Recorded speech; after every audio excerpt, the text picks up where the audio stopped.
Hello and good morning, and welcome to Thoughts and Updates. Here I am once again outside the house here in the sunny part of west coast of Scotland, where it is absolutely freezing, but it is wonderful and gorgeous with the sun just coming up.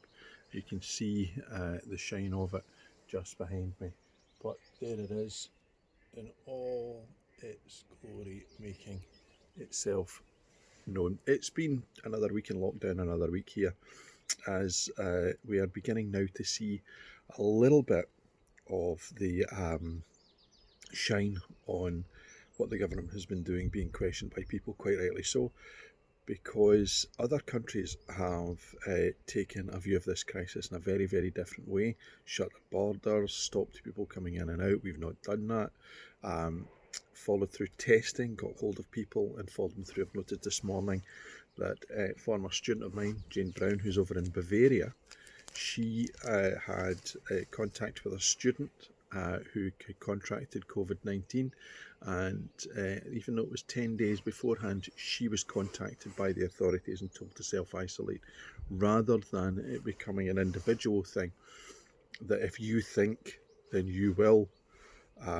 What they have over in Germany as well, apparently, is patrols going round communities and breaking up groups of people, not in a shouty way, but in a way in which they are attempting to get them to obey what is very sensible rules in order to allow us to return as quickly as possible out of lockdown.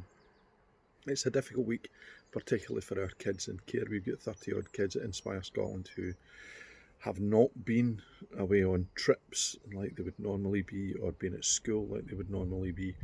And my hat has certainly gone off on a number of occasions to our care workers who, for not a fortune, are going in a day and daily basis, helping out, doing the necessary and needful to ensure that these children and young people are safe, looked after, and most importantly, that they feel loved.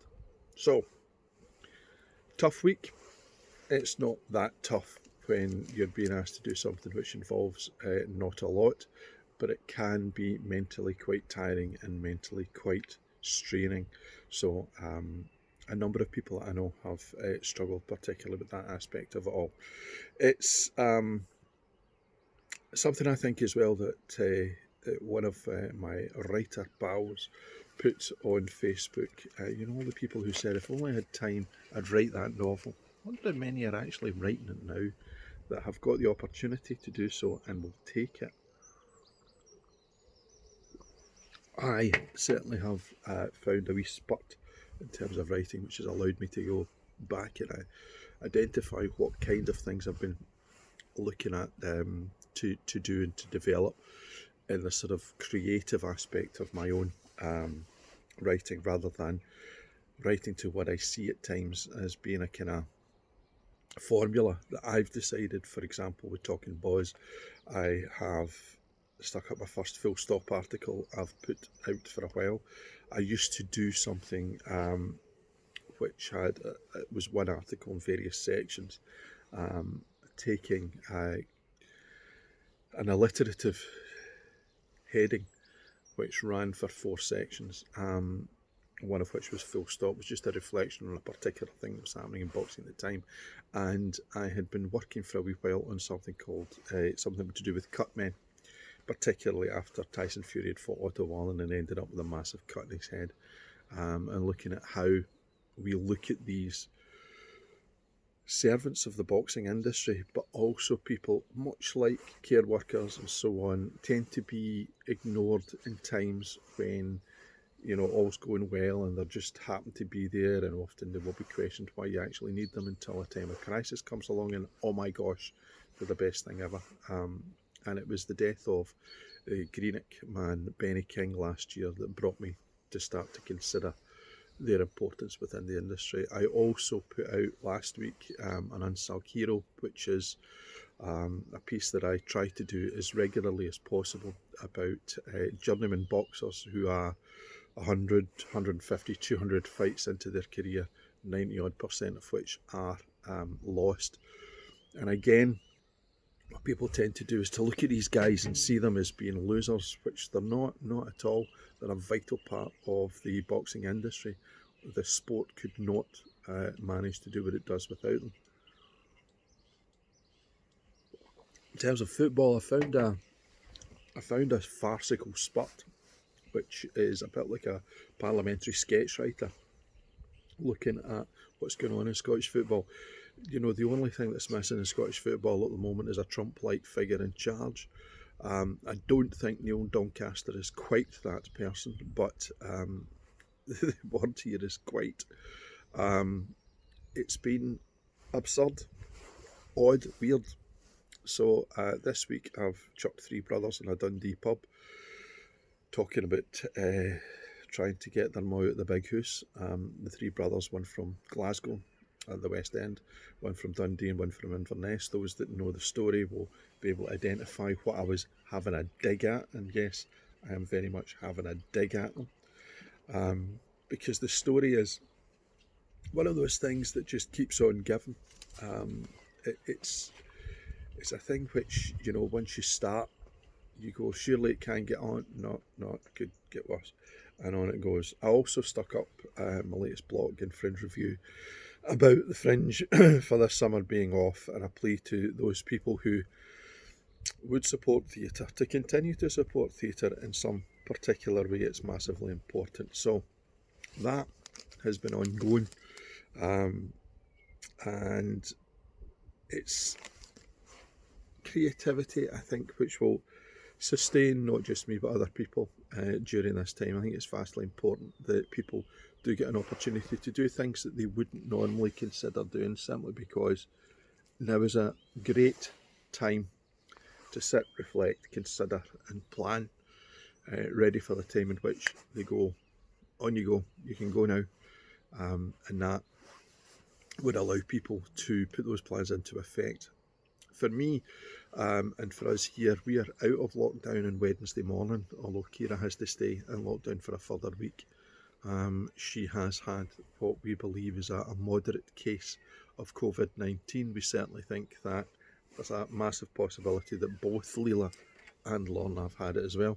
There's only one person in here who hasn't had it. So, either I'm going to get it or I'm not, which is an absurd thing to say, because we're all either going to get it or we're not.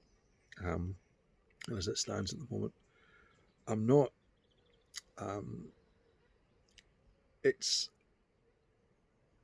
been a week in politics, which we go back to one of the things that I think increasingly we see the madness of those world leaders. Donald Trump is the obvious, where this is an unprecedented period of time in our history, except it's not. We've got the plague, we've got the Spanish flu, plague when the lockdown meant that Shakespeare wrote many of his best work. So the theory goes, I don't think that's true, but he certainly combined his time with writing a lot of poetry, and he wrote some absolute classics during that time. We have the Spanish flu and the tail end of the First World War, leading into the recovery thereafter. And it, right now, how this is approached, we've got very many different means of dealing with it. The Germans have dealt with it in a particular way, South Koreans have dealt with it in a particular way. They have been both less affected than the rest of the world. The British have been behind the curve, the French, the Spanish, the Italians also to a certain extent, and then we've got the Swedish who are suddenly finding that, oh my gosh, we need to sort this out and go into lockdown, that we've not really given it any kind of respect the way that we ought to have. And respect is not a word that Donald Trump really understands, so the Americans are rushing to the top. You know, the absurdity of it, as we can all hear Donald Trump saying, we've got a beautiful illness, a wonderful illness, we've got the best illness in the world. You know, I created the illness. It's my illness, and nobody knows this illness better than me. And the revelations over the last couple of days of how our leader Boris Johnson was dealt with regards to his illness, where it's quite clear that he had a far more serious case of this than was admitted at the time. There was an attempt to put out the message that all was well and not to be worried about him, but in actual fact he was close to being put on a ventilator, and it would have been very difficult to continue government. In fact, the government was not being run by him at all. That has become absolutely and abundantly clear. So we end up this week with confusion, I think. Both Scotland and Wales have said that they will vary their approach to this if they feel it's necessary, and I think that's a very big positive. Some advice that came out for English police forces has managed to get round the country as being some kind of British, therefore Scottish, Welsh and Northern Irish instructions for the police forces, which it's not. And misinformation has been rife. I noticed this morning there's warnings also about a scam. There are text messages coming out to people saying, we notice you've been affected, or you've met somebody who's been affected, please click on this link, which is obviously a scam to get you to do something, and then your phone or your tablet or your laptop gets infected. And at this point the scammers are obviously going to continue to try and promote their wares, and we have to all be very vigilant. But it's another week of lockdown, another week of relative peace and some serenity. So until next week, then I've got a funny feeling I'll still be here and we'll still be talking like this. Bye for now.